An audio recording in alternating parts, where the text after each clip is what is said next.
Next up, I'd like to invite Luke McCormack to join the program. Our next panel will be on security challenges in the hybrid cloud environment, moderated by my old friend, Luke McCormack. Welcome to the podium, Luke, our virtual podium. Many of us know who you are. For those who don't, let me just say real quickly, Luke is a tremendous advocate and evangelist for government IT modernization, both in government and outside of government. As a former leader with extensive IT management experience, you served as a CIO for Department of Homeland Security and the Department of Justice, and prior to that, in a variety of positions at Department of Homeland Security. You also served as Vice Chairman of the Federal CIO Council, and you played a leadership role in government IT management policy development. And now, as a private citizen, Luke McCormack, you continue that good work, and I'm delighted to walk with you shoulder to shoulder in this mission. How are you doing, Luke? I'm doing outstanding. Can everyone hear me? Can you hear me? Oh yes, yeah, we can hear you. Fantastic. Yep, we're going to be bringing our operator. We'll start bringing the other panelists online, but as we did earlier, we thought it'd be engaging and fun to try a few poll questions at this point to see who's listening. And I love it. I love it. Let's do it. All right, operator, can you bring us a poll? Okay, we got one. Okay. According to McAfee, most organizations think they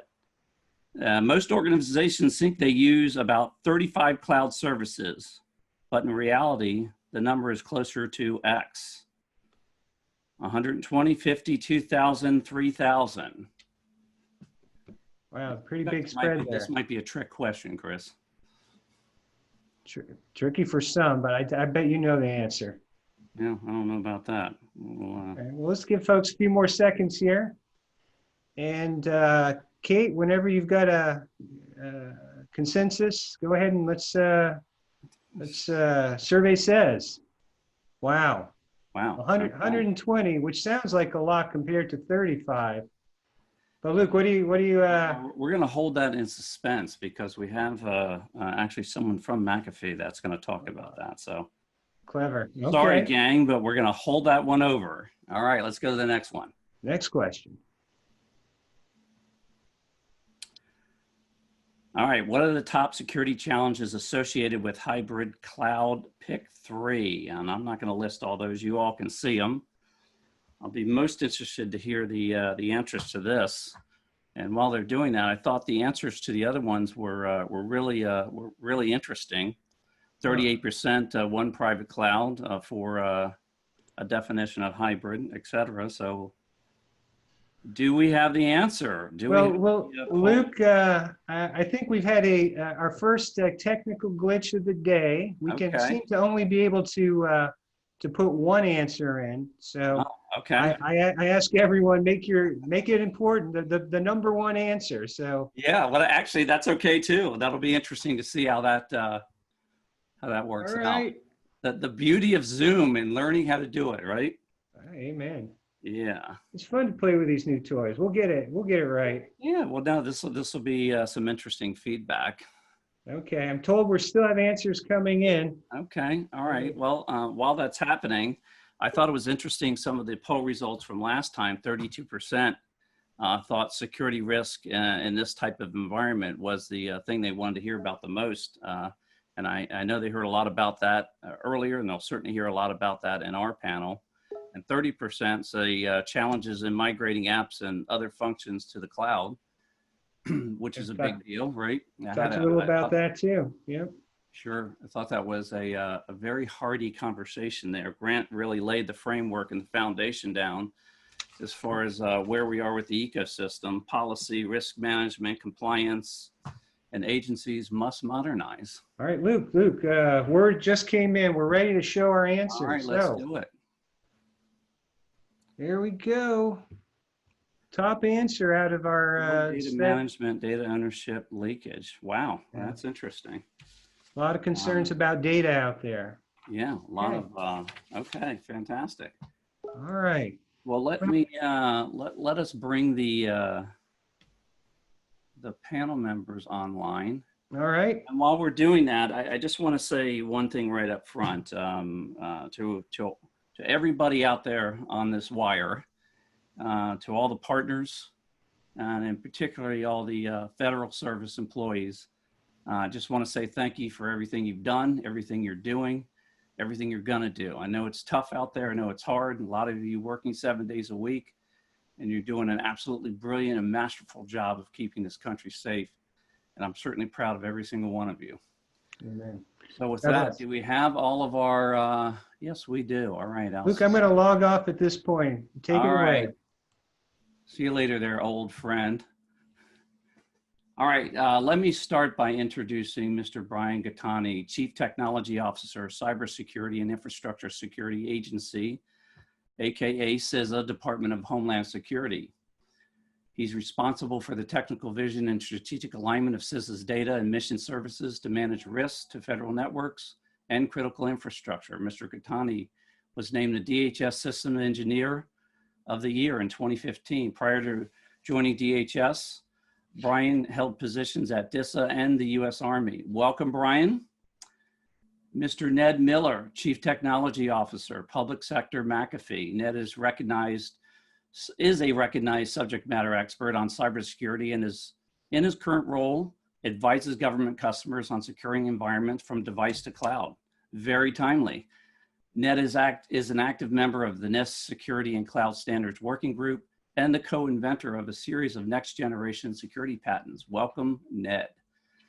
Mr. Dan Prieto, Strategic Executive Public Sector, Google Cloud. Dan is a seasoned IT executive and a recognized national security and cybersecurity expert. He has a long track record of leadership on technology policy in the government, private sector, and with leading universities and think tanks.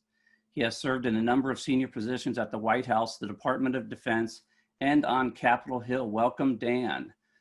Mr. Neal Ziring, Technical Director, Cybersecurity Director at National Security Agency. Mr. Ziring is responsible for setting the technical direction across many parts of the cybersecurity mission space.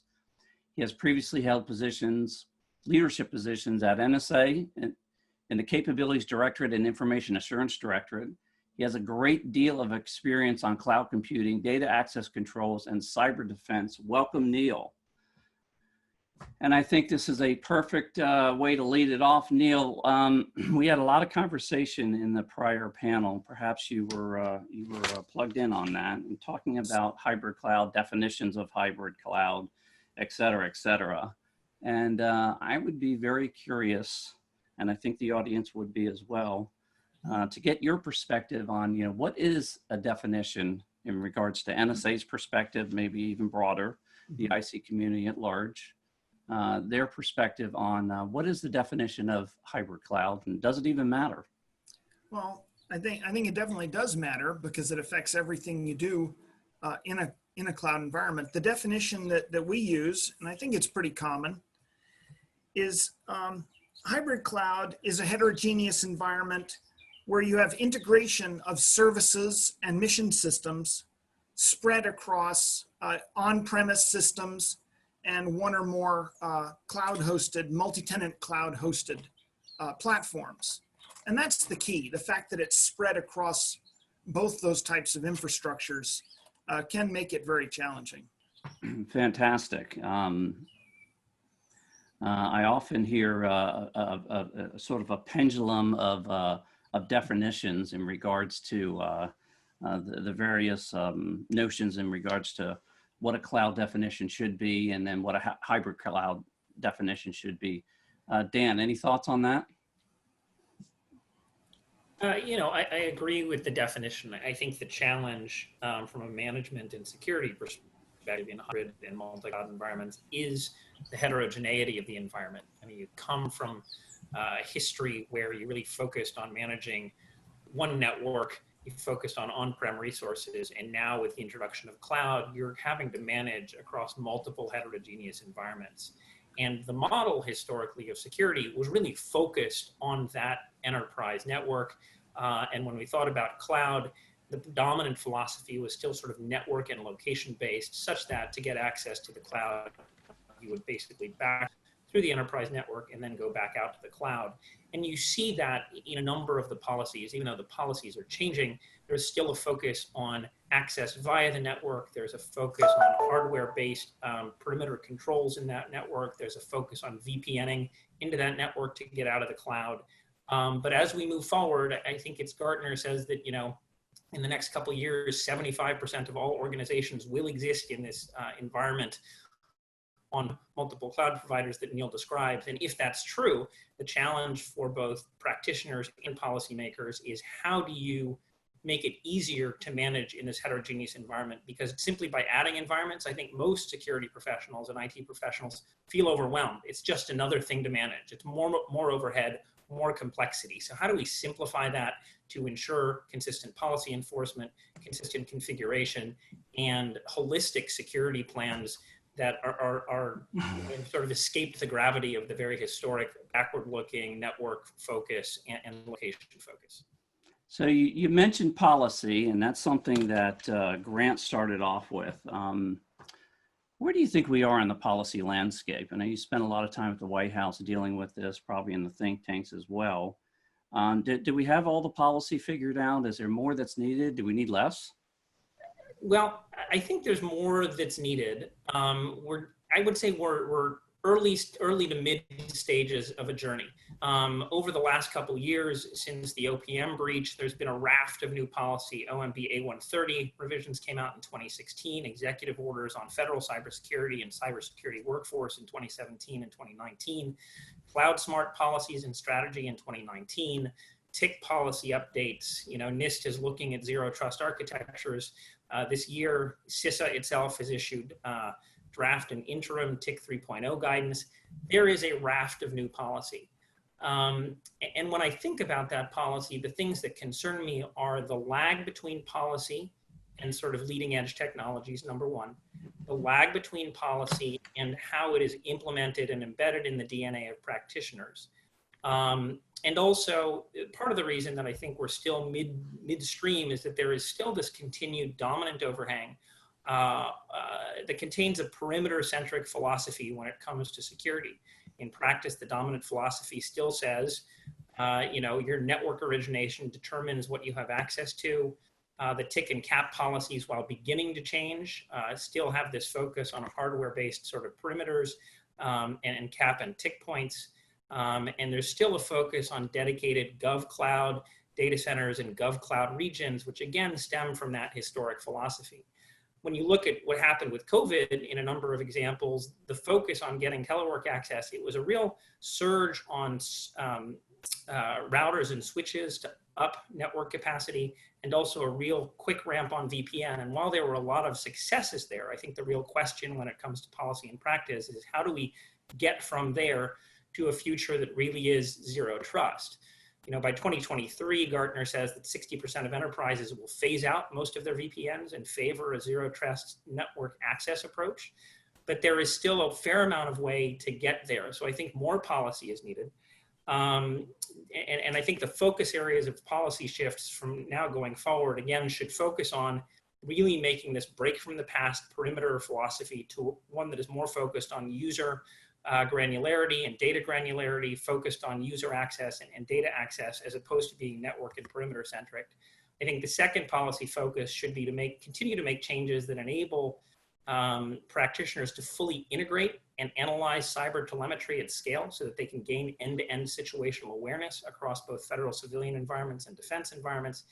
And finally, policies that really promote and ensure consistent management and visibility across these heterogeneous environments in ways that leverage sort of application development platforms and control planes that are optimized for hybrid multi-cloud environments where you can build once and deploy and manage anywhere. So those are some quick thoughts. Yeah, and I always observe that, I thought OMB and Margie in particular and that team there has done a brilliant job of really laying down some policy, and then of course the all-important guidance behind that to have it implemented. But a lot of times there's still these blue laws in the agencies, right, that are not really rooted on policy. but there's, these internal sort of cultural dynamics to move away from, in this case, sort of the guards, gates, and locks kind of mentality into an environment like this. I think some of this technology lends itself to sort of break that free. But you certainly have teed up the next set of questions here, and I'll ask Brian. With this emerging federal hybrid ecosystem rapidly growing, this threat surface has kind of gotten wider. It's gotten more complex. There was a goal at one point to say, hey, we're going to simplify here. We're going to be able to secure these environments in this sort of modern type of capability. And all of a sudden we recognize that, there's a lot of threat vectors down there. There's a lot of surface issues that attack surfaces, let's say, and a lot of new instrumentation that has to be put in place. And I know you've been very busy on that. So why don't you give us some highlights on the types of things that you all are doing, are thinking about doing, going to do, have done? Glad to, and Dan had a great lead in there because that visibility challenge will only continue to grow, and that's at the heart of what fuels CISA's contribution to the protection of the .gov is maintaining visibility from a global perspective, so we can share insights from our analysts and our partnership with folks on this screen and folks on the call and say, here's what we see happening, here's what needs to be done about it for those affected. For those that aren't affected yet or don't know, give them guidance to go find out if they are. From a CIO governance perspective, a lot of the work we're doing with the TIC 3.0 program is to set flexible guidance for those individual departments and agencies, the CIOs, to do what they need to do for their mission and their IT modernization, but maintain some standards on the security settings, maintaining some standards on the level of visibility necessary and what they have to do to protect themselves and support their own risk posture. We've seen it with the advancement of the use cases that are going into the TIC 3.0 work. We had the COVID situation cause us to leapfrog into the telework guidance and put out that interim guidance to say, even though we weren't quite planning on issuing that guidance right at that time, what's the best information we can get from the efforts we have underway to give CIOs the maximum flexibility they need to make risk decisions for their organizations? Is it relax the VPN requirements? Is it buy more, scale? How do they do that? So giving folks that baseboard of information with the support of OPM, working across the CIO and CISO councils to get common information out, I think helps everybody at least feel comfortable that even if they are subject to some of those blue laws, maybe it's time to start getting them off the books. They can do so with the confidence that they'll be supported by guidance from above. What kind of feedback have you gotten in regards to, as you're sort of laying the tracks down and trying to roll that stuff out? The feedback we get, being rolled into TIC 3.0 use cases is part of a deliberative process to get to a final state of that information. And the feedback is as varied as the community is in their implementations of all these technologies. You have the folks that have been really far advanced in terms of their pilots and supporting the larger initiatives that have data-driven decisions they can add back into feedback. And then you have others that are asking for more information to help them make impending decisions that they may not be ready for. So it's as varied as the community that's participating in it, but I think they're all getting the same benefits that we desired when it came to the pilot process of have somebody, lead the vanguard, take a couple of these emerging technologies, stabilize their mission with it, and then put the lessons learned back to the community for incorporation in the guidance. Sure. Any of the other panel members want to comment on that? Quick thought, in addition to the attempt to evolve sort of perimeter-based policies and the TIC policies on the federal civilian side, you see similar moves inside the Department of Defense as they think about their cloud access point policies. And you also see innovation. I mean, happily, Google recently won some work with the Defense Innovation Unit to really focus on some of the things that we talked about, providing with our Anthos capabilities a platform for application modernization, as well as providing a control plane for consistent cross-environment deployment, configuration management, and policy enforcement, and also an opportunity to innovate sort of software-only equivalents to the CAP as defined control points that are much more nimble and agile than more hardware-based ones. It's really an emerging sort of, capability and journey that we're on. And you know, I love that thought. I wrote it down here. Leverage the innovation, not the technology. Thought that was a nice, catchy phrase there, and really apropos, right? I mean, this innovation is changing rapidly, and we need to make sure that we're laying some policy down and laying some instrumentation down that is going to allow the adoption of this capability and do it in as relatively seamless way as possible. Ned, let me ask you, you're sort of right in the heart of it and trying to provide solutions and capabilities to protect this, this sort of ecosystem, if you will. And somebody brought up Zero Trust earlier, and I thought that was very much on point. I think it was Dan. You know, we're on this journey to try to protect these environments, to instrument this capability so that we can see these vulnerabilities, understand what this attack surface is. Grant brought up the focus on the data, and then, you know, who's on the network type thing, right, which is super important. And all these roads sort of lead to this sort of zero trust nirvana, if you will. Can you give us a definition of, from your perspective, in your organization's perspective, or your sort of community's perspective on, you know, what defines zero trust, and then what does it take to get to that point? And then is that the answer? Sure, Luke, thank you. A couple things about zero trust. As many of the folks on the phone know and the panelists, zero trust has been around for quite some time. It's not a new concept. DoD came out with it. I think our friends at Forrester coined the term a little over a decade ago. NIST has recently taken an attempt at defining it for the federal government, and I think that it is, in concept, an architectural approach. So the good part of zero trust is it requires an organization to evaluate their existing architecture and look at it from the zero trust lens at all parts of access control, all the way through device to cloud, and then even at the application layer. So it requires an organization to do a thorough inspection of their existing architecture. So from that perspective, zero trust is certainly a driver. We've seen recently additional requests for information coming from GSA with respect to an RFI to the vendor community to look at what capabilities are out there. Our friends at DHS have been driving zero trust pilots for quite some time. So we certainly see zero trust as an area where we are often asked to advise clients in a consultative capacity to help them understand exactly what zero trust is. It's a process, to be quite honest, Luke. It's not a specific technology. It's a capability set that you have to apply at all areas of your business to actually achieve a zero trust environment. Any other panel members want to comment on that? Neal, I see you look like you're getting ready to say something there. Just very briefly, thanks, Luke. On zero trust, you know, Ned's right. It's an old concept, but it is getting a lot of new adoption. I think the tricky part in the cloud environment is putting that zero trust principles into effect in a way that they apply consistently across your on-prem capabilities and your workloads in cloud provider A and cloud provider B, et cetera.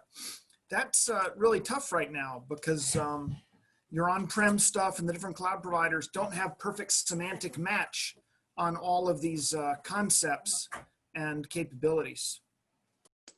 I'd like to add to that, Luke. Neal, you're exactly correct. We spend the majority of our time helping clients come up with their processes and methodologies to, number one, gain visibility and management and control over these hybrid environments from a centralized console.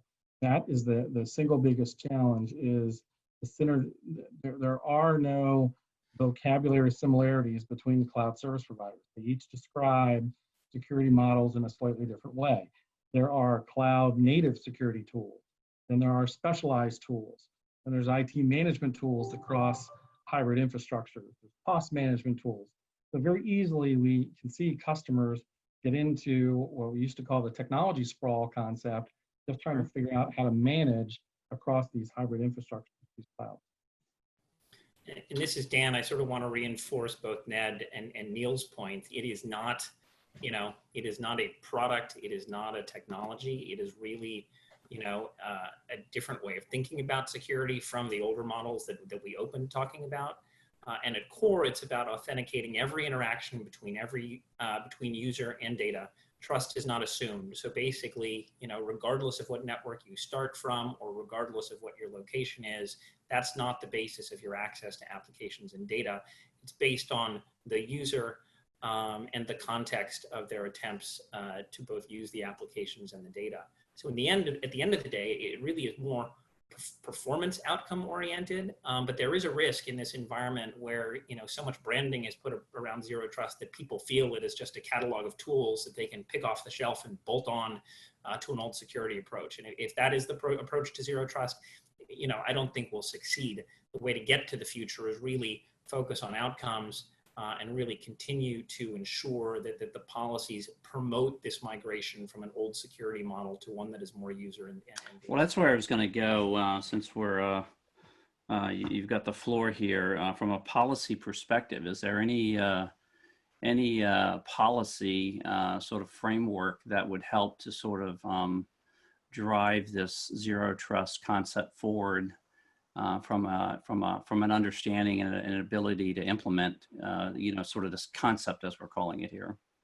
Yeah, I think we've covered a little bit of it previously. NIST's draft architectures are a way to start to inform the conversation, number one.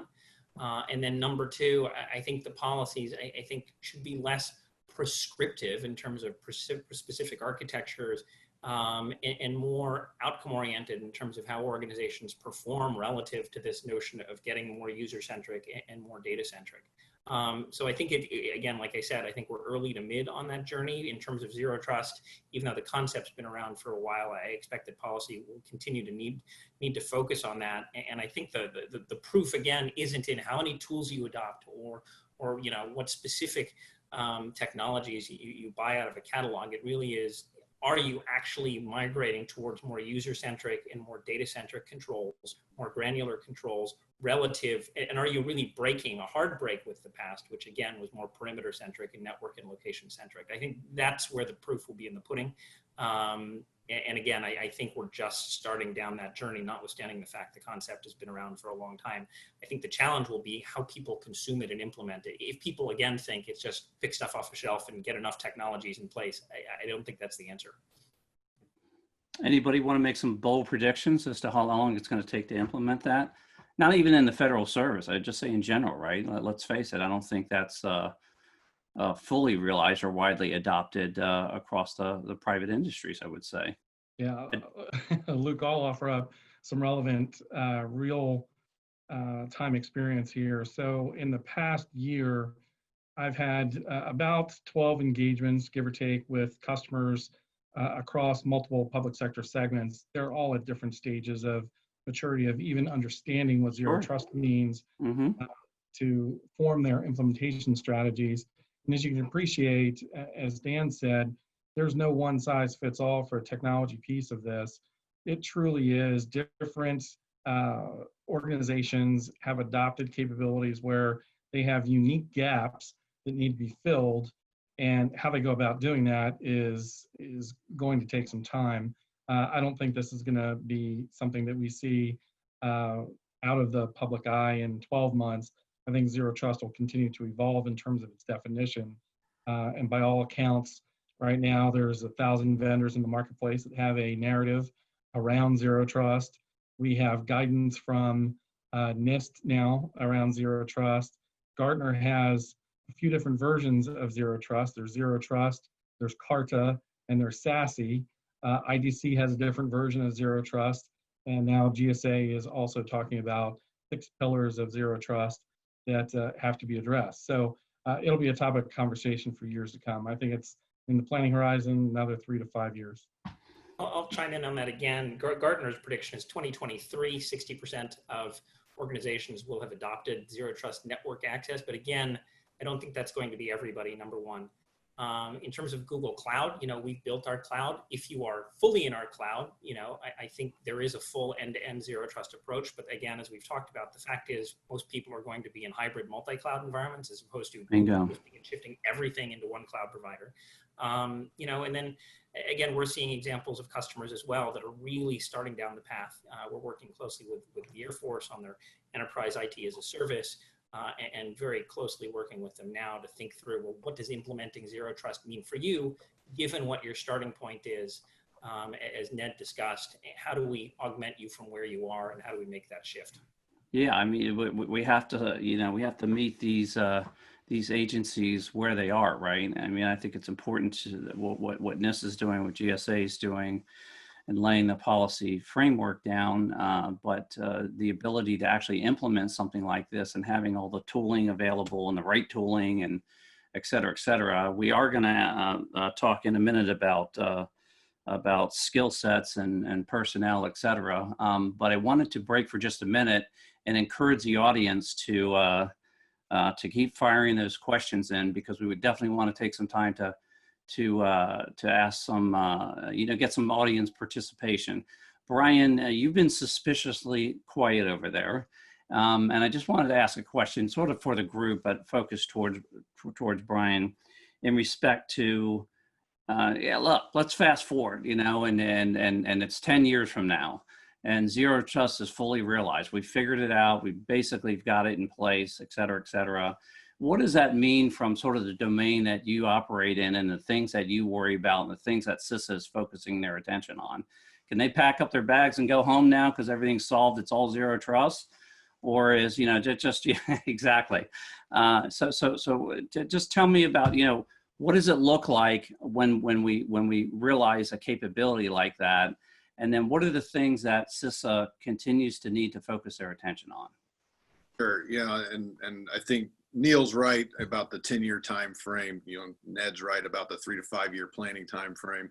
So if I'm suspiciously quiet, it's about sitting back and soaking it in, because these guys are right, and it's rare that we all get together anymore to have these conversations. But I really appreciate y'all having the platform so we can have it for everybody here. What does it mean for CISA if we snap fingers and move our way to a zero trust architecture?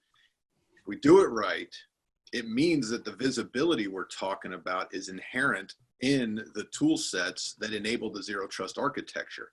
It means that that perfect visibility comes back to the platforms necessary to determine what's actually happening, because the threat's going to evolve too, right? And so, as I started learning about the zero trust implementations and where that was going, I started to resonate with, not only the concept of deperimeterization, but actually that the perimeters start to get really small and bespoke around each, data field. Well, that means that every time someone wants to cross from a layer in the stack to the next one, there's a check, an identity check, a role check, an access check. Those are all automated. Handoff, a toss off, right? Yeah. Right. So now you're creating new paths. We can't be so naive to think that the adversary is not going to find a way to keep migrating into that world. So we've got to understand the logging capabilities, the data responsibilities of all that new metadata in a zero trust enabled environment to help us find and root out that adversary at that point in time. I don't think there's a future where we just wipe our hands and zero trust means security solved. It just isn't there. But baking in the visibility concepts, baking in the data planning and the logistics functions necessary to enable my guys' jobs and Neal's guys' jobs to understand what it means to defend these disparate networks with all sorts of different topologies to them. It's a lot of contextual information to plan for and bring back. And that's where my mind goes to. If everybody's better protected, does that make my job harder to verify that they are? Right? And how do I prevent that from being the case? I want to be able to stand shoulder to shoulder with all of our stakeholders when they say, I got zero trust, I feel protected, and I can say, I agree, and here's how I know. Absolutely, and I would also say that there's not, we don't want anyone to think that, okay, sort of once we're in this sort of zero trust domain, that there's not risk exposure inside that environment. Like I think it was Grant or somebody was talking about, hey, we know how these things happen today, right? Somebody gets a credential hijacked, they're in, they look like a trusted user, they're off to the races, right? We're not going to pretend to think that inside a zero trust sort of fully realized environment, you know, once you're in that bubble and you're sort of fully trusted, that it's all good, right? And I think that's where some of this more sophisticated instrumentation's got to be in place. That's metering out so that you're looking at it, but also at the same time, you know, doing a check and balance. What's normal? Is that right? You know, behavior analysis, all those other things, I would imagine. Yeah. Neal, please. Yeah, Luke, if I could just kind of foot stomp some of Brian's points there. If we're going to move in this direction, the thing we have to recognize is that infrastructure and workloads that we set up in the clouds are not static, right? So we need tooling, instrumentation, analytics that are similarly dynamic. And you know, you mentioned credential hijacking. Well, if we get really good at, say, multi-factor authentication, that may take that away from the adversaries. They're going to go for a different avenue. You know, how well can most of us today detect misbehavior by one microservice in a containerized, you know, giant mission system because its access tokens or something have been compromised? Those sorts of new attack vectors are ones that we really need common and agile tooling to be able to detect and then to mitigate. Over. You raised a very good point that, you know, every CIO I talk to wants to be able to dynamically move workload around. And when you're dynamically moving workload around, things get pretty squirrely pretty quickly, right? As far as these environments all of a sudden, you know, get torn down and rebuilt, et cetera, obviously in an automated way, but there's still a lot of, you know, again, at these attack vectors, I think, Brian, you were talking about that all of a sudden get exposed because you're handing this stuff off, et cetera, in these sort of multi-domain type environments. I'm certain that's got to get trickier as it goes along and actually starts to create a lot of risk. Any thoughts on that from the members? Mr. McAfee, any comments on that?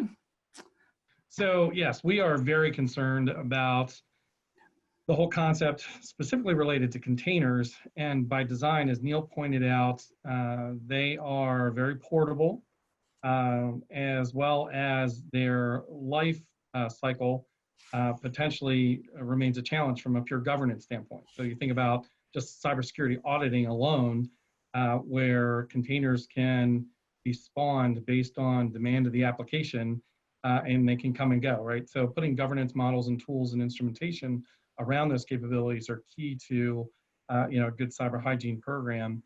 We are seeing that as the fastest growing area of our CASB platform, where customers are in the DevSecOps conversation as they're migrating legacy applications to the cloud, and they're talking about security. We were spending a great deal of time in that arena, and we've got some initial set of defenses that allow operators to put some controls in place, but it is certainly a growing field for us to be concerned with. So I echo the concern. Yeah, so we continue to invest in this area, and for the most part, it's new and emerging in terms of threatscape. I think you'll see the vendor industry reacting to these areas pretty quickly. Dan, you know, when whether it's, you know, agencies, you know, commercial, private sector folks, when they're coming to Google and they're saying, hey, yeah, we want to get it in this cloud, but, you know, type of thing, you know, what are you typically seeing, you know, as far as the, you know, the ability to accelerate or the ability to adopt the capability sooner rather than later? And which, clarifying, the capability, just security in general, or zero trust, or the sort of container? Just the adoption of moving into the cloud. And I'm sort of riffing off of, I apologize, I should have told you that, one of the poll questions, and it was simply about, you know, the challenges in migrating apps and other functions to the cloud. It was one of the #1 things they want to hear about. Yeah. Yeah, I mean, if you look at most of the polls that I've seen, security remains the largest impediment to cloud adoption sort of across the board. I think there's been an evolution in terms of what's driving how people answer that question. I think a couple of years ago, it was probably because people didn't understand the incipient sort of security capabilities in the cloud. I think now people recognize, the cloud, the public cloud can be much more secure because the large hyperscale cloud vendors like us, like AWS, like Microsoft, invest so much money in those environments and really in their commercial clouds and really can bring a lot to bear. I think the challenge when people think about security now, though, is, okay, how do I mix and match what the cloud providers are bringing from a security perspective to what I bring from a security perspective historically? So, with us, with Google, a lot of it is for what you do move into the cloud, you are getting zero trust capabilities, again, for what you have here. And if that's true, though, the complicated piece is still the fact that I have multiple environments that I need to manage.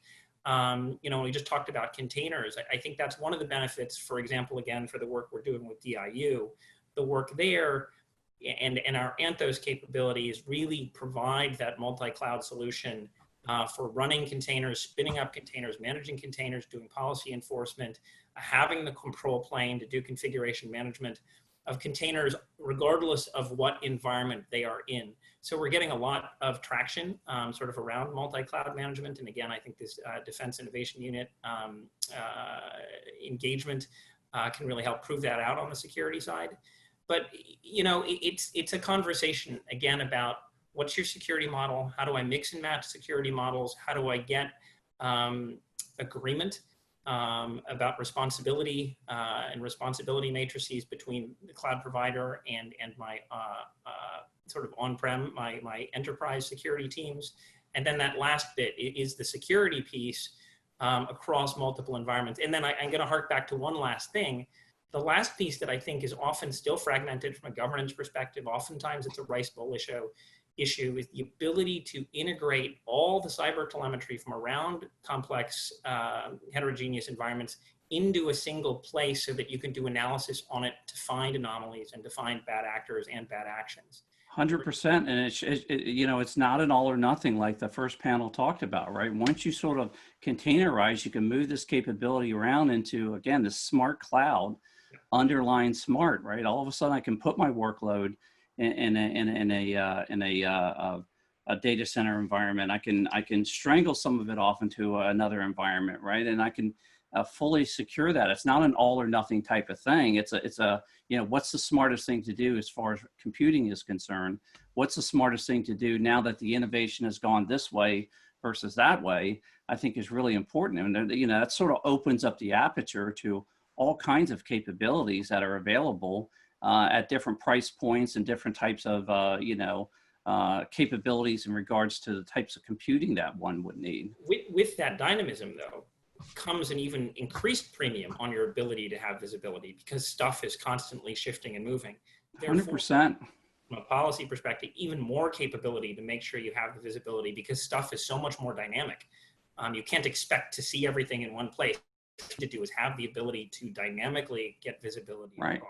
And you sort of thought about cloud because of consumption-based models, et cetera. And now with this containerization type of capability, all of a sudden you can build, buy, so to speak, that consumption-based kind of capability in lots of different ways. It just opens up an aperture there in regards to different models in respect to acquiring those goods and services. I want to switch over here for a minute. We've got about maybe 10 minutes and change left, and talk about skill sets, personnel, et cetera. The first panel touched on it a little bit, but didn't really get into it. Brian, what are you seeing there? You got all the types of skills you need? Are they lined around the building to come in and fight the good fight? What are you seeing out there, not only in CISA, but in the agencies as you're working with the different agencies, et cetera, and sort of where's the number one area that we need to focus our attention on? Yeah, for the cloud conversation, the director and I, about a year ago in concert with RSA, had a meeting with several leaders in the cloud community. And at the end, I observed back to them that, why we needed their help in understanding where to go next is that cloud is one of those first computing areas where the government wasn't there first and from the beginning. And we don't do it ourselves, right? At least in the federal civilian side, we're buying it. We did our own data centers, we did our own servers, we did all that coming up through time. But when it came to cloud, right, it was obvious that the commercial offerings back to us was where the value proposition was for the civilian government. And so developing the cloud native mindset of what it means not to lift and shift to the cloud, but to be born in the cloud with new capabilities. That's something where, you know, we can continue to contract out for professional services to help us put our own capabilities on there and be secure. But we also need to start developing those capabilities into the federal engineers and the folks that start to get that support and run those projects so that it's ingrained in the conversation. We're not as reliant, because right now it's more of a one-way street. We're thirsty for it. The market's providing it, but we don't have that native capacity in the federal mindset to think cloud native and move forward. And the other area I would say that skill sets need help in is recognizing this logistics layer underneath all of the analytics that supports, you know, cyber and risk operations. You know, we're a risk advisement agency. We bring in data, we do analysis, we push out insights. The analysts are currently carrying their own load. There needs to be a focus on a cadre of data logisticians, because data is that asset we have to move and pre-position and get ready and clean and access and automate. And it's a whole new series of people that have to be brought into federal service to do that work, to pre-position data for the analysts to go do the mission side. So I think, and with a fresh set of thinking, right? Again, we're going to follow the innovation, not the technology, and make the correct choices, the timely choices, the smart choices when it comes to how we're going to implement these capabilities to serve our agencies. Chris, do we have any questions out there? I'd love to just get a couple of those in before we close out here. I know we got, what do we have, about, looks like a little bit less than 10 minutes. Yeah. Or is it Megan? No, I'm going to jump in here. We did have a couple questions. One interesting one, and Brian, your timing is perfect.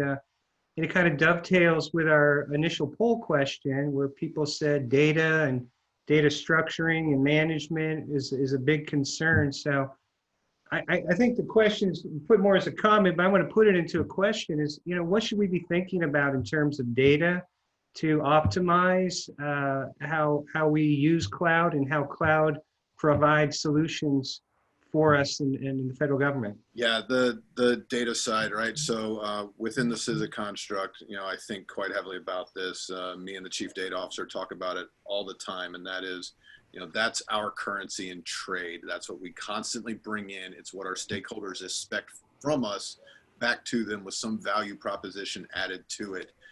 Data is everything for us, and how we're bringing it in matters, and what we do with it matters, and making that top of mind for the people that are on station right now. And frankly, as a recruiting aspect for those kids that are coming up through college that aren't quite sure what they want to study, cyber's a big place. What do I want to do? You know, we've got to be able to funnel them from that mission mindset where they want to serve to an area where they can. Not everybody's going to be your cyber command line warrior, right? Not everybody's going to be your top line program manager, but there's so much work to do and a real diversity of skill sets necessary for the whole mission to operate. We've got to be able to communicate those opportunities to those pipelines of personnel and say, go get smart in this. We have a place for you to serve the nation and the greater good if you bring that to the table. So I think that's where if I had an extra, you know, money set aside, I'd be putting it in that pipeline to make sure that I don't worry about where my next data analysts are going to come from. Chris, one last question for the audience, from the audience. Okay, well, I have a part A and part B, because I personally would like to know from Ned, you know, what how many cloud devices or services are agencies typically using? Most people, as I recall, they said on the question was 25. And then there was a question about, are there best practices that we should, you know, we could be talking about today to better educate the listeners out there? So the answer is closer to 2,000, by the way. It's pretty interesting when we go in and do cloud security audits for clients. The typical guesses are anywhere from 35 to 100 or so. But when we actually do the audits, we typically find 1,900 to 2,000 plus actual cloud services that are being used across organizations. And that's across the board. That's not any particular segment or vertical. So there's your answer. There you go. Surprisingly. Okay, we're going to go round robin here. Final takeaway. What's the punchline? Let's start with you, Neal. So, I mean, a key topic in this conversation was remaining risks, which sort of implies that we have our act together, and I'm not sure that's true. But some of the things I think are most important for folks to be thinking about as they go out securing what's sure to be a hybrid cloud structure within their agencies. First is, like the poll question asked, think about your data, right? Have consistent semantic policies on what it means to mark your data and control it. Second, ensure that you've got monitoring infrastructure that isn't only for infrastructure as a service or only for software as a service, that it's an infrastructure that can span all of those. Third, I'll talk about the notion of binding. I think this is a bit of a sleeper notion. We're going to have so many different types of entities within these environments: on-prem users, remote users, machines that are acting like users, microservices, containers. How do you bind the identity of all those different types of entities to the actions they perform and the data that they create, so that you can have a holistic picture of what's going on in your environment and have a hope of analyzing it, as Brian said earlier. Yeah, I think that's what gets us to that 2000 number, right? It's machine talking to machine there in a lot of cases. Dan, punchline. I want to close on two thoughts. One, around data. What we found in our engagements is that the long pole in the tent around data isn't the technology at all. It is really the data governance issues and the politics and sort of rice bowls around data at the customer itself. So in order to effectively use cloud capabilities, for example, in machine learning or analytics or AI, the customer really has to be very introspective and get their hands around their data governance issues in order to properly leverage the data and leverage the power that the cloud can provide, for example, on analytics, ML, and AI. That's the first point. I think the second point, when it comes to human capital, regardless of the needs that any customer has, and particularly the federal government, no one is going to be able to hire their way out of the problem. There's a global secular shortage of security professionals. There's a global secular shortage of analytics and AI ML professionals. So what I think is really important when you look at cloud providers is, what security functions can I allow my cloud provider to provide, whether it's multi-factor authentication or data loss prevention or encryption, in order to take things off my plate. Most security teams are completely overwhelmed. There's alert fatigue. They're drowning in data without the ability to make sense of it all and have end-to-end visibility. So what can I do to take things off the plate of cyber professionals? What can I do to potentially turn off existing cyber tools? Most large enterprises have more than 150 cybersecurity tools installed. What can I do in tandem and in partnership with my cloud provider to simplify what I have to do by allowing the cloud provider to bring some of those native security capabilities to bear, so that I can be more effective and give time back to my human capital and my professionals to have them move up the value curve, as opposed to continuing to try to implement roll their own encryption products or roll their own multi-factor authentication, for example. Or staple it all together, right? Brian, final thoughts, punchline.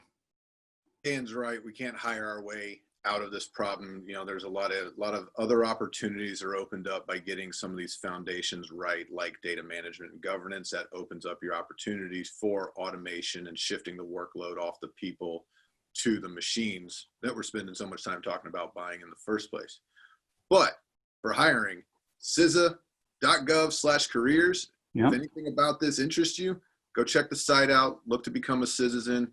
We're looking to add to our ranks. We've got a compelling mission. If anything here that I've said makes sense and you want to help, or doesn't make sense and you want to tell me and you want to do it in a helpful way, go to that site. Come join us. And I tell everyone, I'll tell them out on the wire right now, that if you haven't tried public service, give it a shot, because it tastes great. Ned, take us home. Thanks, Luke. A couple of thoughts for the audience today. I'll get a little tactical here around data protection and theme it back into zero trust and hybrid clouds. Conditional and contextual access to data from managed and unmanaged assets is critical to really fully realize the benefits of the collaboration across teams that organizations are looking to accomplish. And that applies internally as well as to the supply chain. So again, very data centric here. Data protection strategies, a unified policy enforcement capability from device to cloud is a key element that we're recommending. And then continuous monitoring of user behavior, which typically gives you pretty early indications that you may have a situation where, as we talked about, hijacked account or account compromises or possible insider threats. It's always a multi-layer type of play here to Yep. protect these environments. All right, fantastic panel, great conversation. Chris, I'm going to throw it back over to you. Hey, thanks, Luke, and thanks to our panelists today. Great job, guys. Super job. Thank you very much.